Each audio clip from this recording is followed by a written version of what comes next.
જય ગૌ માતા મિત્રો। બહુ જ દુઃખની ઘટના જે બની આપણી સાથે। આપણી મિસ્ત્રી જે છે એ ધામમાં જતી રહી છે અને હવે એની વાછડી આ તમે જોઈ શકતા હશો, આ એની વાછડી છે। અત્યારે તો પેલી ગાય વ્યાણી છે આપણી, એનું દૂધ આપણે પાઈ દઈએ છીએ અને 10 દિવસની થઈ છે।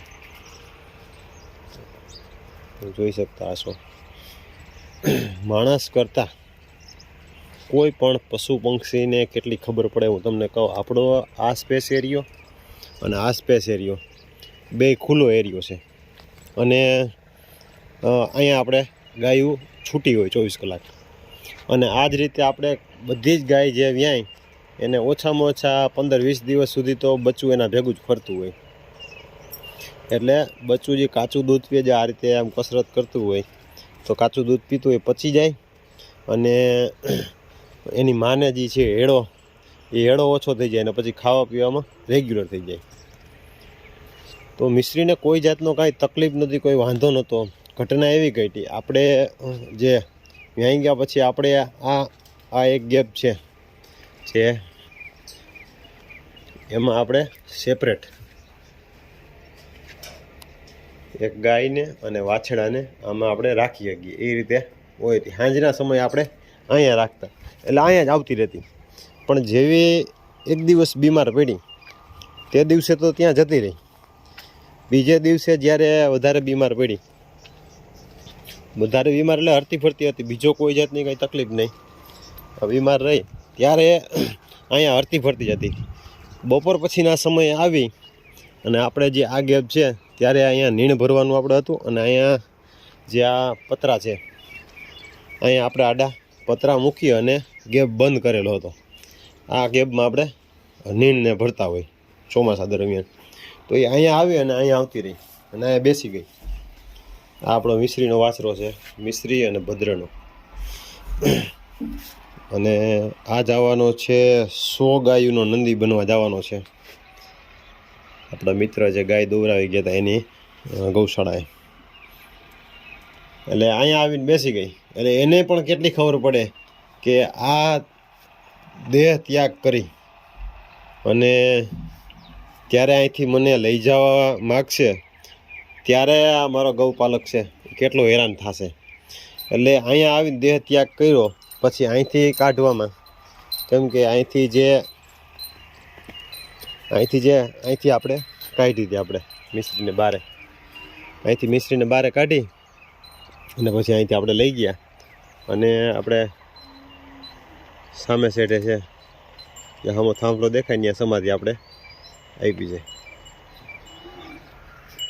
એટલે આપણા કરતાં ઝાઝી ખબર પડે એને। અને બિચારી મા વગરની કાલે આખો દિવસ બહુ ગુમરા માર્યા આમથી તેમ, એને પણ ખબર પડી ગઈ એટલે એકદમ શીશીની હેવાઈ પણ થઈ ગઈ અને દૂધની શીશીથી આપણે દૂધ પાઈ છે રોજ 2-2.5-3 લીટર 2-2.5-3 લીટર બે ટાઈમ પાઈ છે અને આમ દોય અને આમ તરત જ પાઈ દઈ, ફ્રેશ દૂધ જ, જેથી કરીને શેડ કઢું દૂધ એને એની માને જેમ ફીડિંગ કરતું હોય એ જ પ્રકારની ફિલિંગ થાય। અને હવે આને નાનપણથી છૂટું રહેવાનું છે આ ગાયું ભેગું, એટલે હથવારો થાય અને વેલાર ખાતી શીખી જાય અને હરે ફરે બીજી ગાયનું દૂધ, અમુક ગાયનું દૂધ હદે તો વાંધો નહીં, અમુક ગાયનું દૂધ હદે નહીં તો ઝાડા થાય, પચે નહીં, આવા બધા પ્રશ્નો બનતા હોય। એટલે આ રીતે ખુલ્લામાં ફરશે ને એટલે વાંધો નહીં આવે। અને એક વાછડી આ મિસ્ત્રીની એ અત્યારે 4 મહિના જેવી છે, ગાભણ છે મિસ્ત્રી અને મારી પાસે જે હરી હતો ને એને। અને એક અત્યારે આપણી પાસે આ વાછડો અને એક અજિંકી વાછડી, એટલે આ રીતે છે।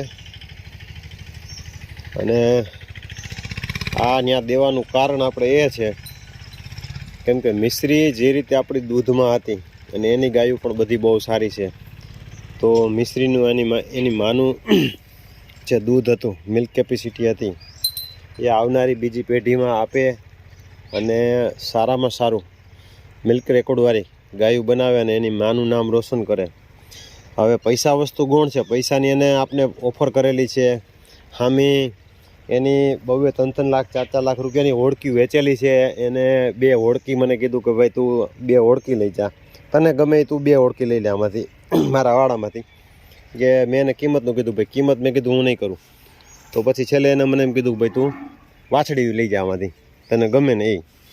એટલે મેં કીધું ભાઈ મારે હવે આમાં કાંઈ જોતું નથી અને મારે તમે મેં કીધું આ વાછડાને તમે લઈ જાઓ.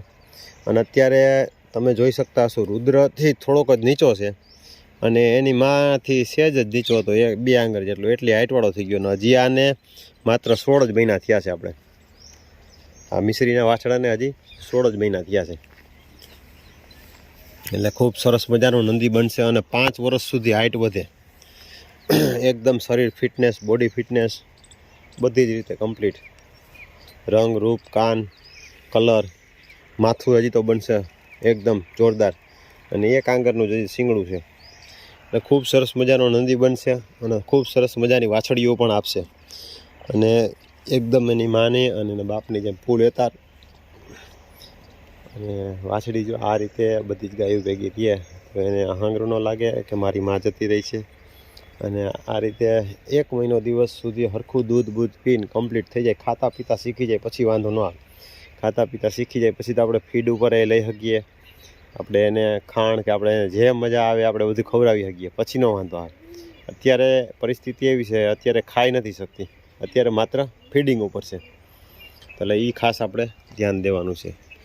તો ચાલો મિત્રો, આ અમારા મિશ્રીની દુઃખદ ઘટના જે ઘટી છે એમ કહી તો ચાલે કે અમારા ગૌશાળાનું ઘરેણું એટલે કે મિશ્રી હવે અમારી વચ્ચે નથી રહી. એ કડવી વાસ્તવિકતા છે અને આપણે કાંઈ ન કરી શકીએ એ પણ મને અનુભવ થયો. કેમ કે હું ત્યાં માથે જ હતો, ડૉક્ટરને ફોન કર્યો, ડૉક્ટર આવતો હતો. આગલે દિવસે ટ્રીટમેન્ટ થઈ, બીજે દિવસે બપોરે ટ્રીટમેન્ટ થઈ. આ બધી જ વસ્તુ થઈ પણ એકદમ ઠંડી પડી ગઈ અને ઠંડી પડતી જ ગઈ. શેકતો તો ભઠ્ઠો ચાલુ હતો, બધું જ કમ્પ્લીટ હતું, શેક કરવાનો ચાલુ હતો. પણ એનું જીવન ત્યાં સમાપ્ત થયું હશે અને આપણી વચ્ચે હવે એનું વિદાય લેવાનો સમય પણ આવી ગયો હશે. સરસ મજાની ફૂલ જેવી વાછડીઓ જે અત્યારે આપણા આંગણામાં રમે છે, આ એ 10 દિવસની થઈ છે. એને બિચારીને શું ખબર કે મારી માં જતી રહી છે, પણ આપણા કરતાં પણ વિશેષ એને ખબર પડે. અને આ જિંદગી વાછડી છે, હાલી મોટી વાછડી છે. હવે એને તો જોઈ પણ નહોતી, પણ તેમ છતાંય કાલે આખો દિવસ ભાંભરવાનું ચાલુ હતું. અને અહીં આપણે જે આ ગેટ બંધ હોય, આ ગેટ પાસે આવીને જ વારી ઘડીએ ઊભી રહેતી. આપણા કરતાં પણ વિશેષ એમને ખબર પડે છે. તો ચાલો નવા અપડેટ સાથે મળશું. જય ગૌ માતા.